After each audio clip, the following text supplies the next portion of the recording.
101 review. Our Book 101 is all about the books that I read for the last 40 years. And today I have my special guest. He's award-winning songwriter, community builder, and creative entrepreneur, and founder and CEO of Songwriter Survey. No other than Mr. Robin Jackson.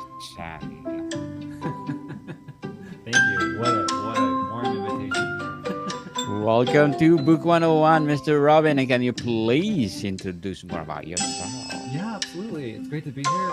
As you said, I'm a songwriter and a community builder. I've been playing music my whole life, toured the world with many bands, and I love the songwriting process. I love music and jazz. I love learning about culture through music, and also I love community. I love bringing people together to explore their creativity.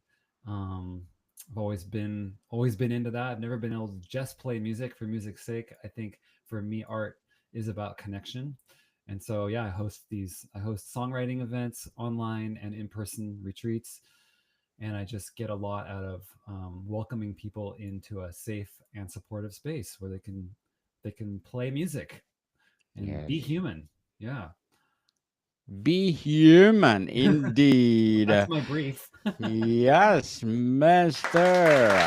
Robin Jackson. Thank you so much for sharing your knowledge and wisdom to the world.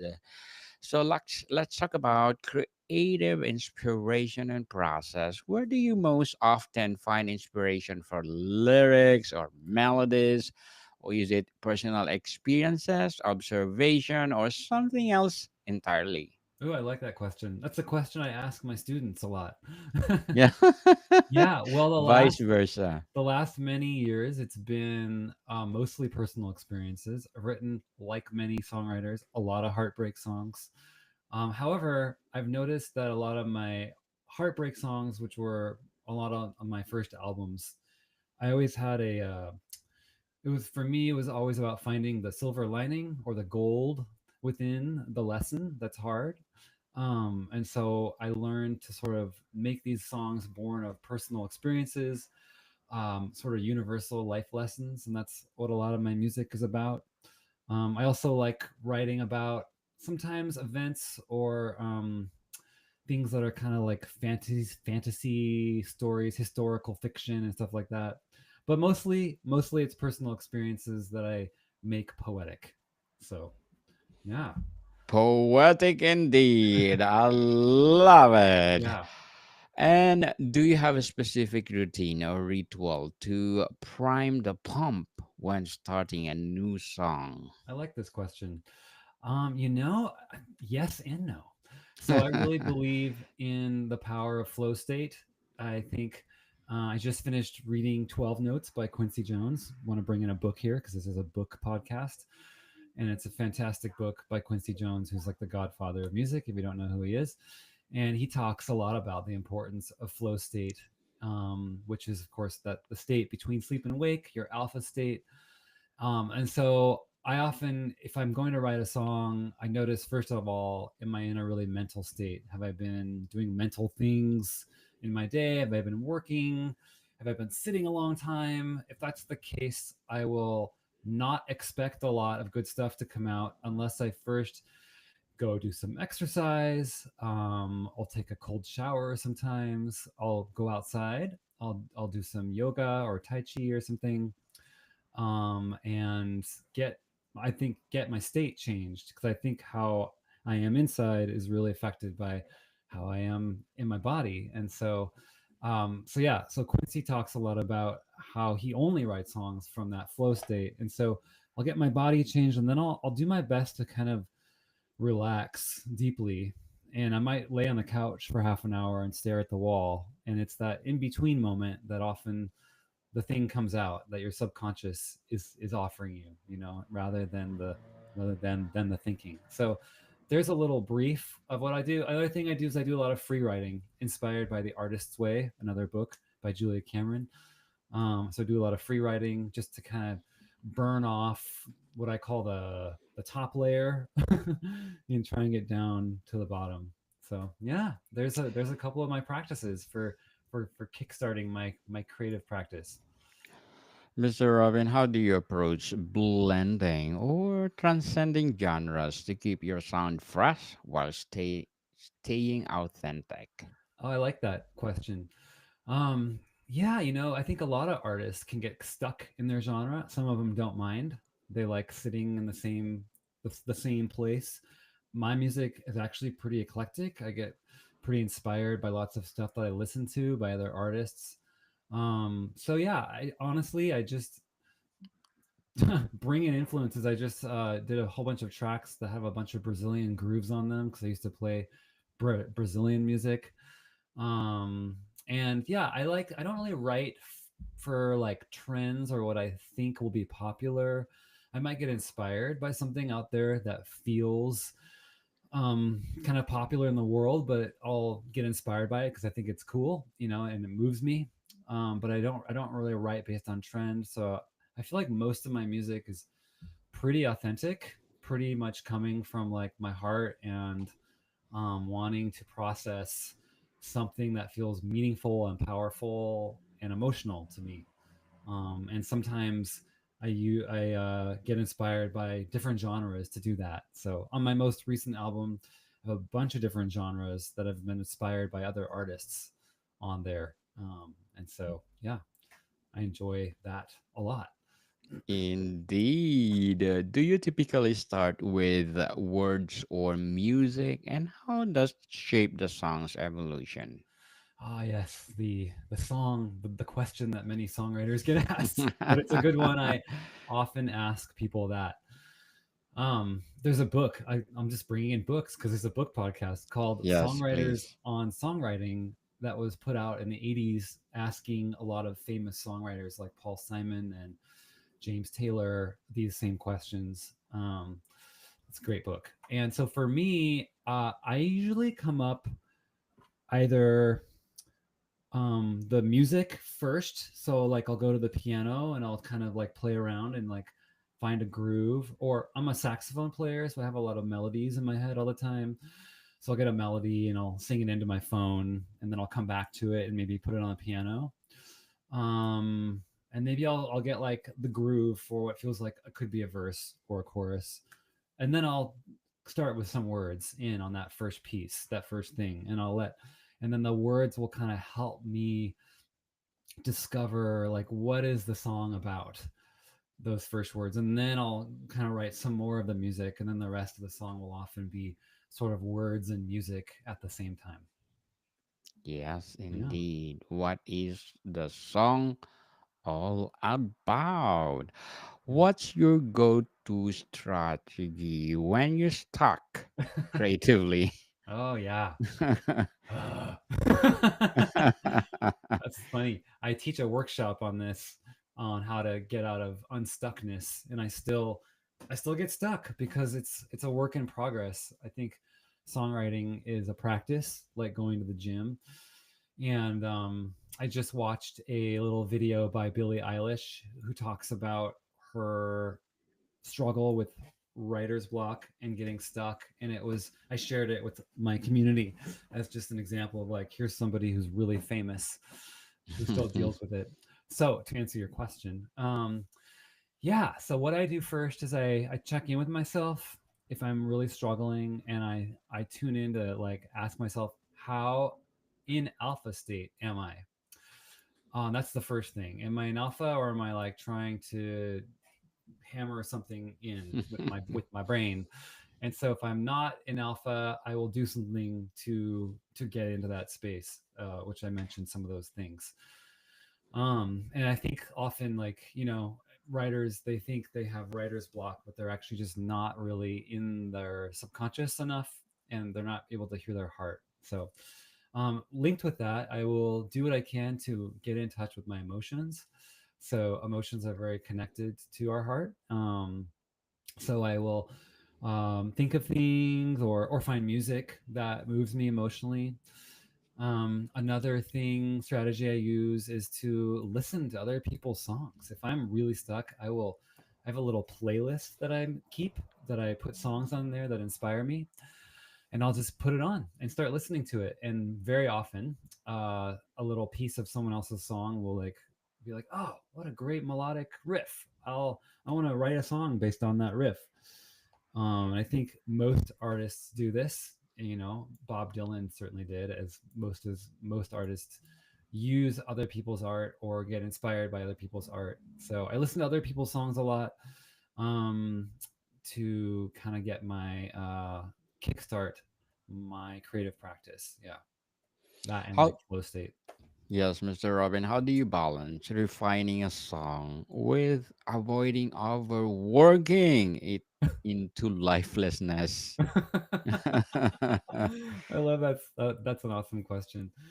Yeah, it's funny. Working a song into lifelessness. I think there's I like to believe like songs are never really done. They're just when they're just at a point when you choose to stop working on them.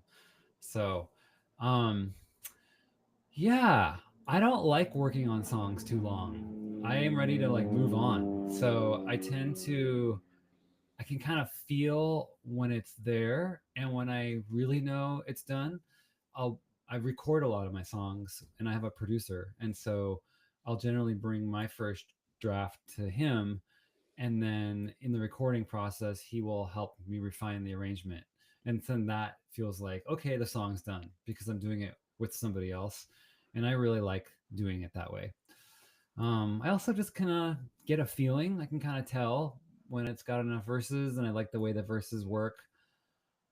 And I'll play it. I'll record it for myself and listen to it for like a few weeks, and then if I don't, I can kind of tell like, oh, it's moving me or it's not moving me. Is this a song I would want to record? If it's not, I'll either let it down for a while or I'll come back to it. So yeah. Mr. Robin, how do you ensure versus build tension that chorus resolves satisfyingly? How do I help? Wait, say that again. So how do I build How the do you verses? ensure, yeah? How do you ensure the verses build tension Ooh.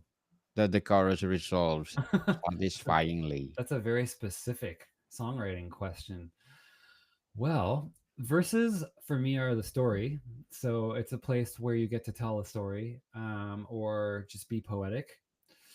Um, for me, a verse has to capture attention. I want it to move. I don't want it just to be words. I want every word to count. And so I really am kind of a lyric um, nut. I will craft the lyrics and really feel into when I write a word if I can feel that it's got energy with it. And yeah, I want the chorus to really just sort of like be that emotional anthem that like really kind of like sums it up. Like the chorus has to be able to stand on its own. So yeah, so again, I guess it's kind of a hard question to answer. but but that's the best that I can do is I just yeah I really want those verses to move and create imagery for people. I'm into imagery in writing. Yeah, if I even have a chorus, sometimes I might not. Sometimes I might just have a bunch of verses that have a refrain at the end. So yeah. Because of that, Mr. Robin, can you give us an a cappella of your favorite song? Oh, whoa, that's a vulnerable thing. Let's see here. Just out of the blue. Yes. This is a song I wrote called Heart in My Hand. I want to wake up with you in this together. Nothing will break us, pull us far from the land. Let the winds howl, rains pour, whatever the weather. I'll hold you closely, your heart in my hand. That's just the one that came to me. Thank you for sharing your a cappella to the world. My friend Haley Johnson sings it with me. We just released it, so I thought I'd share that. Interesting indeed. What is your approach to co-writing? Mm. How do you resolve creative disagreements gracefully. Assuming we have them. Yes. Well, I don't do a lot of co-writing, but I have done co-writing. So I think co-writing is a beautiful place to be vulnerable and courageous, and really take an opportunity to get out of your own rut. Um, and I love it when I have co-written to just kind of it's a place where you get to put out stuff and practice being objective with each other, and just not letting your ego get in the way. You have to be able to willing to be bad. So I've enjoyed that energy. I've enjoyed it. Really helps when I feel stuck and when the other person feels stuck. And often something happens that neither of us expect. So I haven't had a lot of disagreements. It's more just I might be like, that doesn't really move me, but I'll try it for a while, and my co-writer might be like, okay, let's try this. And I guess I've been fortunate enough that most of the co-writing I've done, one person's brought the music and one person's brought the lyrics. So we're kind of in our own lane a little bit, which is typically you'll see it more often than not. So, but yeah, I'm working on a song right now actually where I'm putting music to someone else's lyrics, and it's really fun. Looking forward for that, Mr. Robin. Yeah. As an award-winning songwriter, community builder, a creative entrepreneur, and founder and CEO of Songwriters Surrey, what are your short-term and long-term goals? Oh yeah. Well, I'm really into bringing people together through music, as I said. So my goals are to just reach as many people as I can to help them unlock their own creativity and feel more connected and feel more free in their expression. And to just, yeah, I would love to reach thousands and thousands of songwriters out there of any level. There's so many songwriters. I had no idea when I started Mhm. doing this that so many people want to write songs. Um, and so, yeah, I just want to keep creating inspiring events for them. I host 100-person retreats.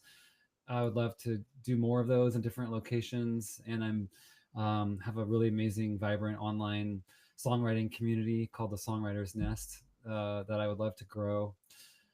And yeah, continue just growing those events for people and creating more opportunities for more people to write songs and share their music.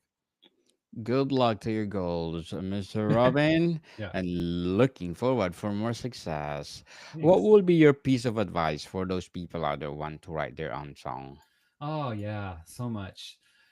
Well, the first piece of advice I would say is that your songs matter, and do your best to not compare yourself to anyone else, because we all really do have our own unique voice.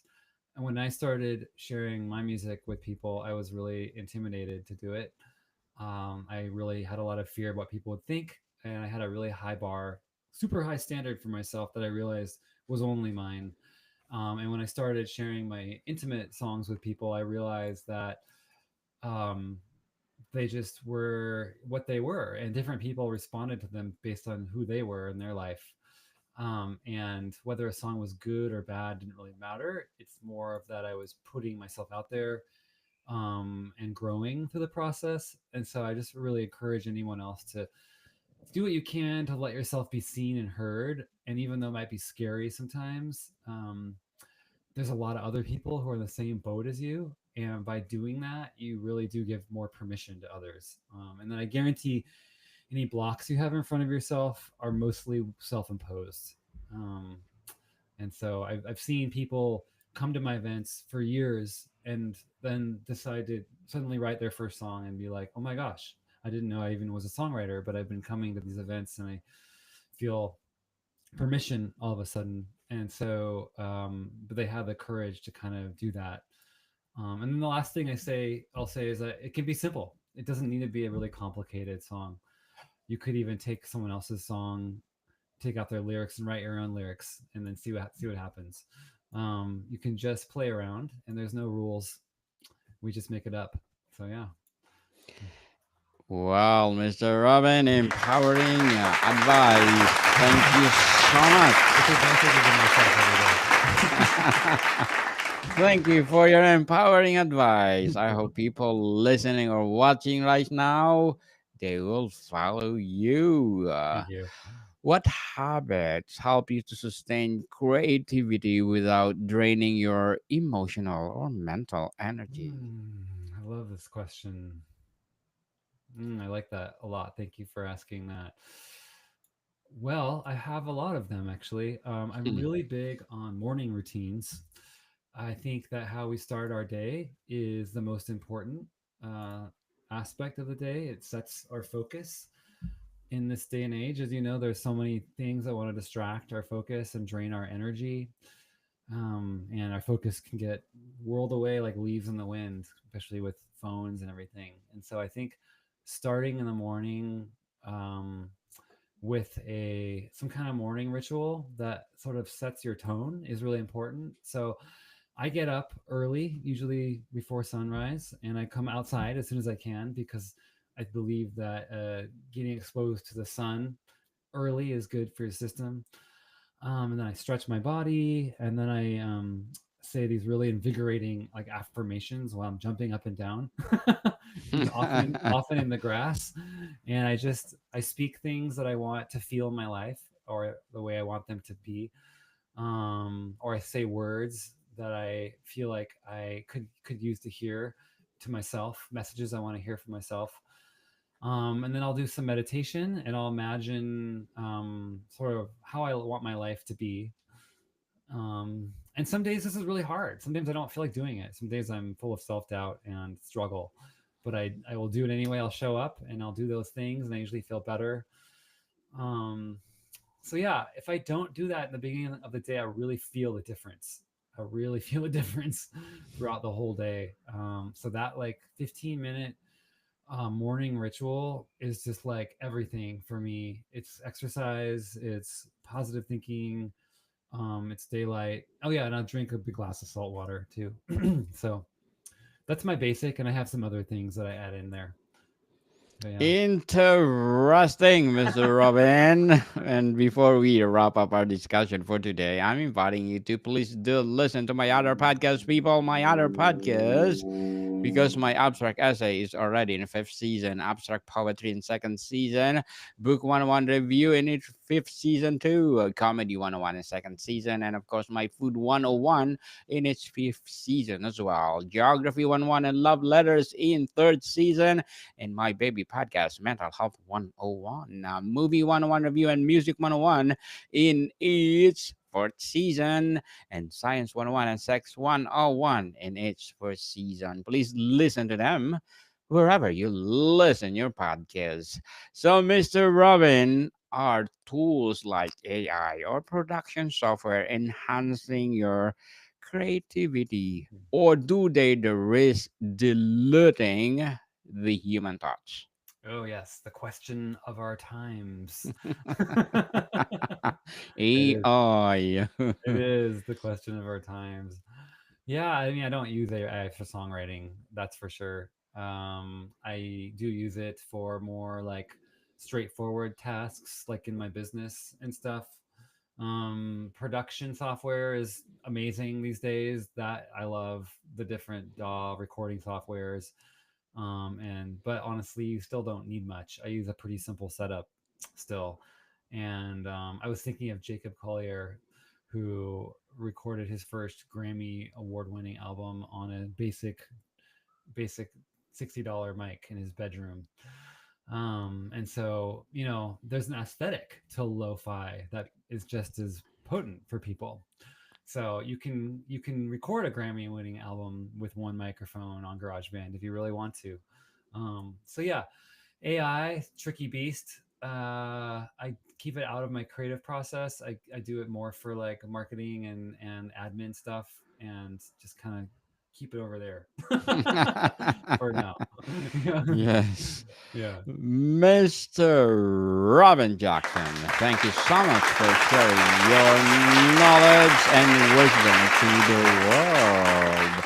So, can you please invite our listeners to support your advocacy, your projects, or your album itself? Thank you. Yeah.